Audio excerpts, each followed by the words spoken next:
Here's my HP something laptop. The model number will be in the title of the video. But ever since I've had this thing, I've been having severe performance crippling issues.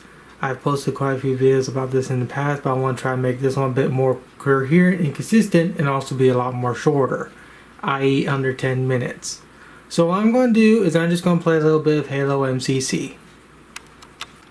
And before I start, I do have this plugged into the wall so I can get the best performance as possible, as you can tell. Granted, it's not fully charged, but yeah. Alright, so let me get Halo MCC loaded up and come back. Alright, so as you can tell, I also have MSI Afterburner up. Here is all the relevant stats we need for this computer. The APU's temperature, GPU utilization, the amount of VRAM being used, CPU utilization, core clock, which is very relevant in this video, the amount of system RAM being used, and obviously the frame rate. So let's just start off with Halo Reach.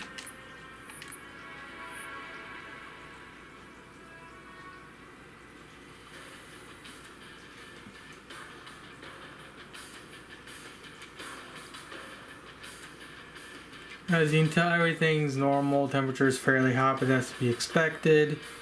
But everything's running as it should right now.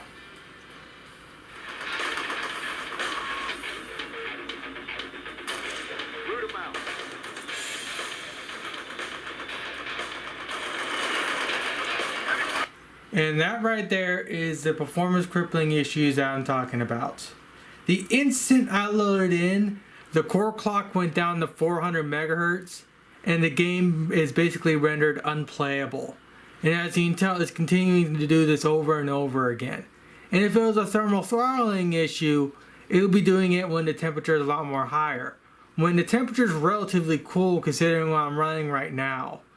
And yet, even with the temperature running like this, I'm still having the core clock go down to 400 megahertz for no undisturbable reason whatsoever, other than just the computer say, "Fuck you! You can't play this game.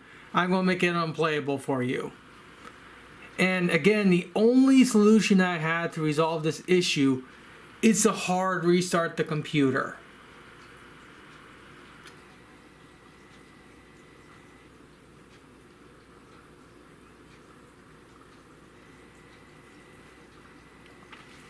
Luckily, the main boot drive is an NVMe drive, so it shouldn't take too long to reboot. Now, I did say I want to keep this video relatively short, but I don't want to cut any of this out.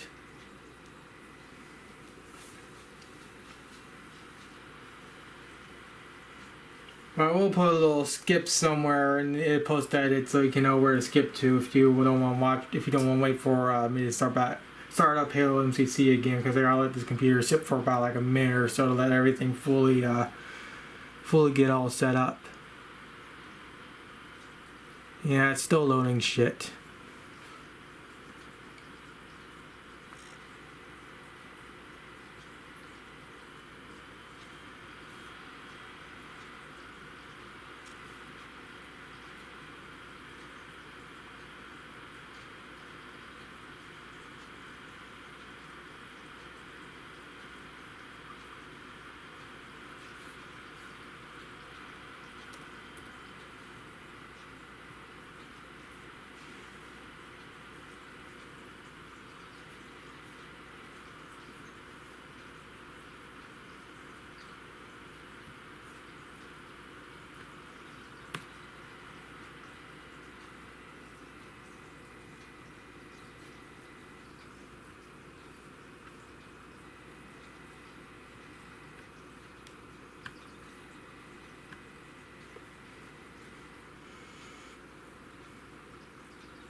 Alright, so with the computer restarted, let's see what happens when I go and play Halo Reach again.